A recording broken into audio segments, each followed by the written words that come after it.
we're going to use the Streaking Grime. So the first thing we're going to use is eModels 2011 Heavy Chipping Effects. This is basically a water-based solution, equivalent of hairspray.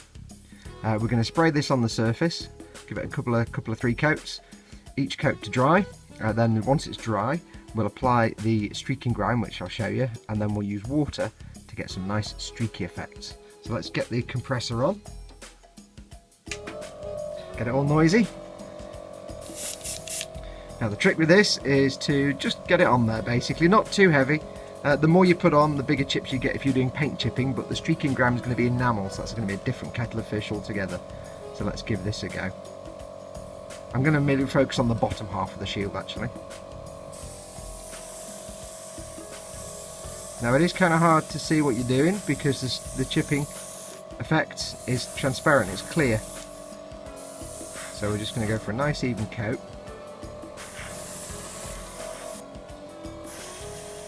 So you can see there it's a little bit lumpy. Now when it goes on it'll be all lumpy and bumpy, but that's fine. I'm just going to give it some air now and get it drying. Don't worry if it looks lumpy, that's not a problem, that's what it's supposed to do. This is effectively the barrier between the paint and the enamel paint we're going to put on there. And when you add the water later on, it will break this up, pull it away, and it will take the enamel paint with it, and that's how you get chipping effects.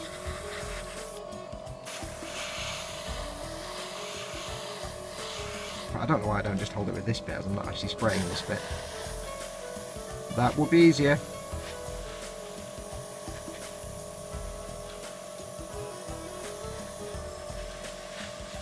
We want this first coat to be dry. Now you use the chipping fluid neat, you don't water it down. Give it another coat.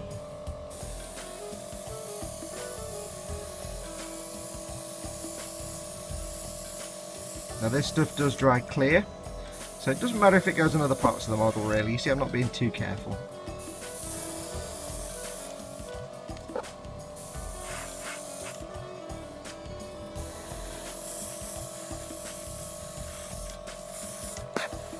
Clunk, there goes the camera.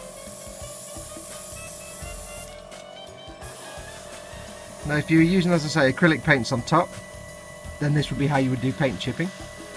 You've seen me do it on my perfect grade Zaku build. And like I said, the more of this you put on, I can never remember if you should get bigger chips or smaller chips. I can never actually remember.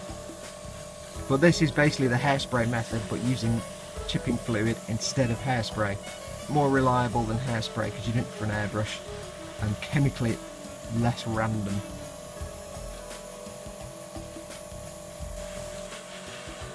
There's a blob of chipping fluid again. Okay, give it one more coat.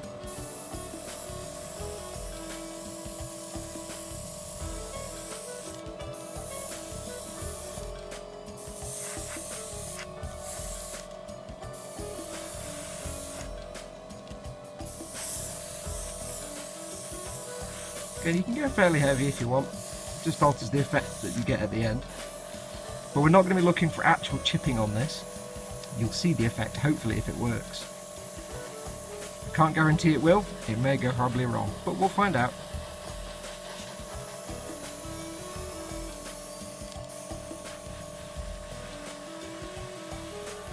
Now I'm just doing air again, just to try and flash it off.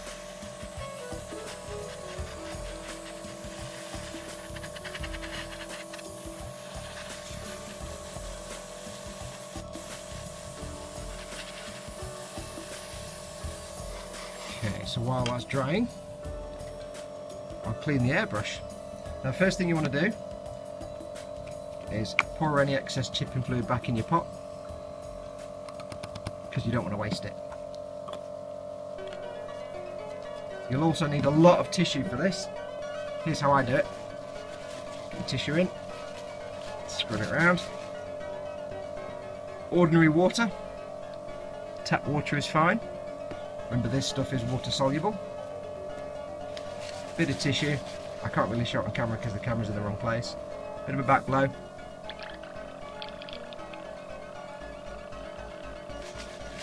then I'll just get the tissue into the cup, squidge it round.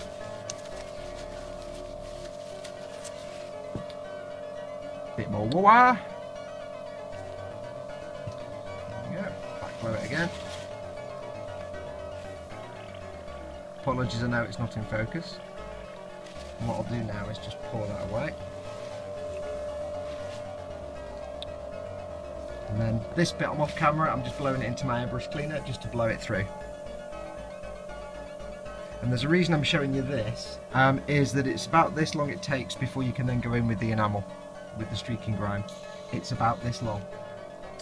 So, it's my airbrush rinsed out. Just give it a last go with the tissue, just to dry it out. Noisy that, innit? Right, Streaking Grime. eModels 1203, I think it's rubbed off. It's just called Streaking Grime. There's different grimes, but this is one I particularly like. Very messy, as you can see, so be careful with it. Give it a good shake. I've got the camera in just the wrong place here, haven't I? Get a little bit in the cup, which you can't see. I apologise, I'm doing this off camera, but I've got to have the camera close enough so you can see what's going on, but then that means I can't do anything close up. Okay, so we've got the Streaking Grime in the cup. Don't know what I'm doing. Right, so compressor on again. Got that coming through. I'm just going to give it a quick blast of air just to make sure there's nothing wet. If you look in the light, you can see if it's shiny anywhere it's wet. No, it should be alright actually. So here's how you do it. Get your Streaking Grime, just put it on. Not a massively thick layer. I'm going to go for more at the bottom.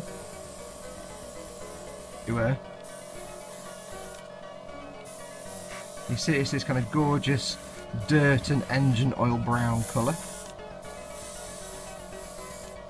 Just fading it up from the bottom.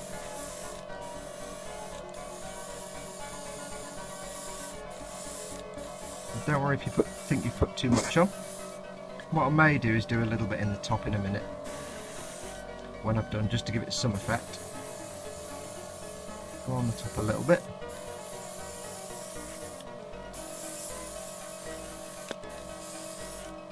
Right, that's going to do for that. So let me turn the compressor off. Airbrush on the stand. All you need now is a brush and some water. And all you're going to do is quite literally this. Take your brush, get it in the water, get a little bit off, and very gently drag it. A bit less water.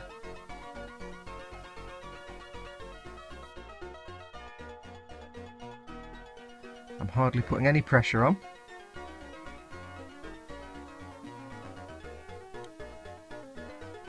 Almost no pressure at all. It's actually really hard for me to see as well.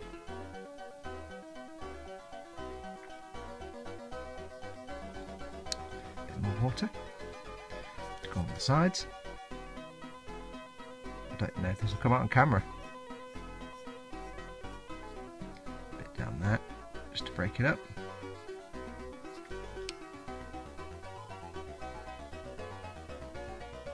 And then on the back we'll do the same.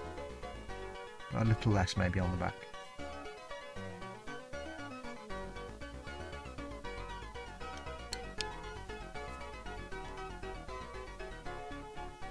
Now it's time critical. You see I've dived straight in while the paint is still wet. If you leave this for a few minutes, you're going to have a real hard time getting the effect I want, and it's just going to look like dirt. So let's just get some scrapes. Now just get a piece of tissue, just gently pat it dry. I'm not dragging it, I'm just patting it dry.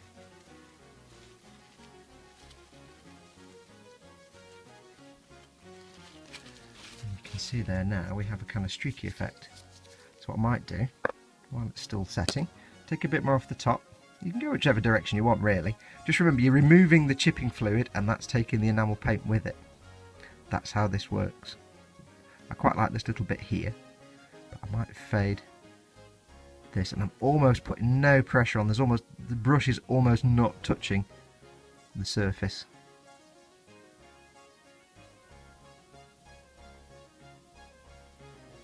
Run along the edge, that might show the edge up a bit. And if I'd gone a bit lighter with the streaking fluid, it wouldn't have been quite as dark brown. Let's just pat it dry again. Apologies if this is all out of focus. I'm having to work at a very strange angle. Now try and keep your fingers off what you've just done, because obviously you'll smear the paint. That, my friends, is one way of using chipping fluid and streaking grime.